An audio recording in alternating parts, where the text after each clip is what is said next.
दिनैहाय जोंनि मानाव गेदेर बिटिआरनि चिफ प्रमद बर' सारनि बिथोन बायदियैहाय दतमा समस्तिया जिहेतु मोनसे प्रेस्टिजियास मोनसे समस्ति बड'फानि समस्ति बड'फा उपेन्द्रनाथ ब्रह्मनि मोनसे माने समस्ति हिसाबै बे समस्तिखौ माने जौगाखांहोनाय आरो बे समस्तिनि रायजो राजाफोरखौ सिबिनाया मानाव गेदेर प्रमद बर' सारनि मोनसे दायित्व। दा बे हिसाबै दिनैहाय दतमा समस्तिनि सिङाव गुबुन गुबुन प्राइमारिनि सिङाव माखासे माने गोग्लैसोनानै थानाय गामिफोर जे गामिफ्रावहाय हान्थामेलानि खोब उसुबिदा माने दैज्लां बोथोर फैबाय गोबां माने हाब्रु दैब्रुजों जोंनि रायजो राजाफ्रा जुजिनाङो। दा बेखौहाय गामिनि रायजो राजाफोरनि सुबिदानि थाखाय माने जेरावहाय गाज्रिथार लामाफोरखौहाय सेन्ड ग्रेभेल होनायजों लोगोसेयै जाहाथे माने बे गामिनि हाब्रु दैब्रु लामाया मोजां जायो, थांलाय फैलाया मोजां जायो, बेखिनि हाबाफारि लादों। आरो जायगा जायगा जेरावहाय माने हिउम पाइप नांगौ बेफ्राव हिउम पाइप बसायनानै होनाय जादों। थिग बिदिनो नैबे रामफलबिल VCDC नि सिङाव साबकाथा गामि, बे गामियावहाय दिनै बेबादि मोनसे हाबाफारि लादों। आरो बिदिनो हाब्रुबारि VCDC, सेलमारि VCDC बायदि बायदि गासै दतमा समस्तिनि जेरावबो 11टा VCDC बा प्राइमारियावहाय गोग्लैसोनानै थानाय गामिफोरखौ सेन्ड ग्रेभेल होनाय हाबाफारिया माने मावफुंजागासिनो दङ। दा जों गोजोननाय मोनदों जे जोङो जिहेतु प्रमद बर' सारनि दैदेननायावहाय जोङो UPPL दोलोनि साफा माने मावथि बे हिसाबै जोंनि दैदेनगिरिया जोंनि समस्तिखौहाय फोसाबनायनि थाखाय जेबायदि हाबाफारि लादों मोजां मोनदों, रायजो राजाफ्रा मोजां मोनदों।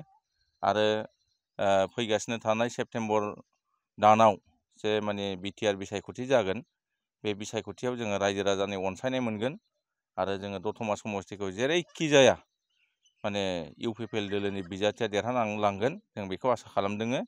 आरो बेनि थाखायनो जोङो रायजो राजाफोरखौ जोङो सिबिनो थाखाय दिनै ओंखारदों। नोंथांमोनहा रुलिं सरकारनि साफा दैदेनगिरि, नाथाय नोंथांमोनहा सरकारनि आसनिजों मावनायखौ नुनो मोनाखै, गाव गावनि पकेटनि रां बाहायनानैसो मावनायखौ नुनो मोनदों। मानि थाखाय बेफोरबायदि जादों? दा सरकारनि आसनिफोरा माने बाजेट अनुजायै जायो। दा बेवहाय नोङो 4 बोसोरावहाय जे मोनसे समस्तिनि सिङाव थानाय खना खनला गासैबो गामिनि लामा दालांफोरखौ मावजोबनो हायो बे नङा। खारन दिनैहाय स्वाधीनता भारतबर्षआ स्वाधीनतानिफ्राय दिनै 78 बोसोर जाबाय। बेसिम समावबो माने दाहालागै जे गामिनि खना खनला गामिफ्राव जे बेबायदि अबस्था जानानै दङ, लामा दालां बानायनाय हाबाफारिया जोबाखै। दा बे हिसाबै जोंनि UPPL सरकारा जे 4 बोसोरनि गेजेराव जे गासैबो लामा दालांफोरखौ सरकारनि आसनिजों मावजोबनो हायो बे सम्भब नङा। बिनि थाखायनो जोङो माने जोंनि पार्टिनिफ्राय जोंहा माखासे वेल विजारफोर दङ, माखासे जोंखौ सापर्ट खालामग्रा बिजनेसमेनफोर दङ, बिथांमोननि सापर्ट लादेरनानै जोङो माने सरकारि आसनिनि बादैबो जोङो माखासे गामिनि गाज्रिथार जोङो लामाफोरखौ माने मावफुंनानै होदों। आरो बेवहाय जोंखौहाय प्रमद बर' सारनि जे सरकार सालायनाय बा प्रमद बर' सारनि आइडिअल'जि प्रिन्सिपालखौ मोजां मोननानै माखासे गिदिर गिदिर माने जाय बिथांमोनहा बिजनेसमेन, बिथांमोनहा जोंनो सोरबाया ट्रेक्टर माने दान होदों, सोरबाया JCB दान होदों, सोरबाया डाम्पार दान होदों, फगलेन्ड दान होदों। बेबादिहाय जोङो दतमा समस्तिखौ जोङो उद्धार खालामनो थाखाय रायजो राजाखौ सिबिनानै जोङो जाहाथे रायजो राजा जोंनि फारसे आरो अनसायनाय फैयो, जोंखौ मदद खालामो, बेबादि हाबाफारिखौ जों लादों। नोंथांमोना? आंनि मुङा उकिल ब्रह्म होनदों। आं आजिले 10 बोसोर रानिं आं बेयाव रेसिडेन्ट हिसाबै दङ। बे गामिजों गोरोबनानै माने बे गामिनि आबहावाजों गोरोबफानानै दङ। दिनै नोंथांमोननि गामियावहाय UPPLनि दैदेनगिरि बिथांमोनहा लामा बानायना होफैदों, लामा खोना होफैदों, गोसोआव माबायदि मोनदों? गिबियावनो बर' रादाबनि दैदेनगिरि नोंथांमोनखौ आंनि गोसो गोरबोजों आं धन्यबाद होदों आरो गोजोननाय जासिदों। दिनै बे समाव गोबां बोसोरनि माने गोबां बोसोरनिफ्राय सैसोनानै थाबोनाय जे अखा बांखा बा बेबादिनो लामा सामानि डिस्टार्बाव गथ'फ्रा बेबादिनो स्कुलाव थांनाय फैनाय गोबांथार दुखु खस्थ'आव जों सैनांनानै दंमोन।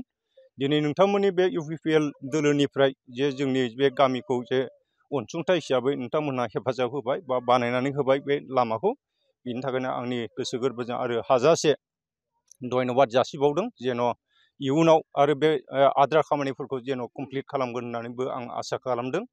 जेन' जोंनि बे गामिया जेन' नोंथांमोननि अननायजों जेन' उन्नतियाव जेन' फैयो बा जोंनि रायजो राजा जे साबकाटा गामिनि रायजो राजाफ्रा जेन' सान्थियै जोंबो जे थांनानै थानो हानायनि राहा लामाखौ जेन' मोनो, बेनि थाखाय आसा खालामदों। आरो इयुनाव जेन' जोंबो नोंथांमोनजोंनो उन उन होसोफानानै जे रायजोनि जे समाजनि मोजां खामानिफोरखौ जोंबो मावफानो जेन' सुबिदा मोननाय बादि आरो बेबादिनो मोनफ्रोमबो खामानिफ्राव जोंबो आग बारायलांनो आसा खालामदों। जेन' नोंथांमोनहा जोंनि बे गोग्लैसोनाय गामिखौ जेन' सुबिदा खालामना होयो, बेनि थाखाय आं बेखिनिखौनो नोंथांमोनाव आं धन्यबाद सहकारे आं हामबाय जासिदों।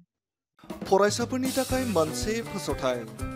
सोलोंथाइ बोसोर 2025-26 नि थाखाय फरायसाफोरनि गोदानै मुं थिसननाय लानानै फैदों गसाइगाव B.Ed फरायसालिमाया। क'क्राझार जिल्लानि गसाइगावआव थानाय गसाइगाव B.Ed फरायसालिमायाव दासान्दि BA कर्सनि सेथि सेमिस्टारनि मुं थिसननाया सोलिगासिनो। National assessment and accreditation council grade मोननो हानाय आरो इउनिभार्सिटि ग्रेन्टस कमिसननिफ्राय 2F आरो 12B स्टेटास मोननो हानाय गसाइगाव B.Ed कलेजाव बर', इंराजि, Asamiya, political science, education, economics आयदाफोरनि मुं थिसननायखौ लादों। गुन गोनां फोरोंथाइ होनायजों लोगोसेनो बे कलेजाव फरायसुला फरायसुलिफोरनि आलादा आलादायै हस्टेलनि खाबुबो दं आरो दानारि मासुलआ थानाय नङा। बेजों लोगोसेनो ST, SC, OBC आरो माइन'रिटि फरायसाफोरनि थाखाय स्कलारशिपनि खाबुखौ बे कलेजाव मोनफागोन। जुदि नोंथाङा गसाइगाव B.Ed फरायसालिमायाव BA सेथि सेमिस्टारनि मुं थिसननायनि बागै आबुं बाथ्राखौ मिथिनोब्ला नैबे मबाइल नम्बर 8638077413 9101125158 नङाब्ला 8135989631 आव थोंजोङै फोनांजाब खालामनो हागोन।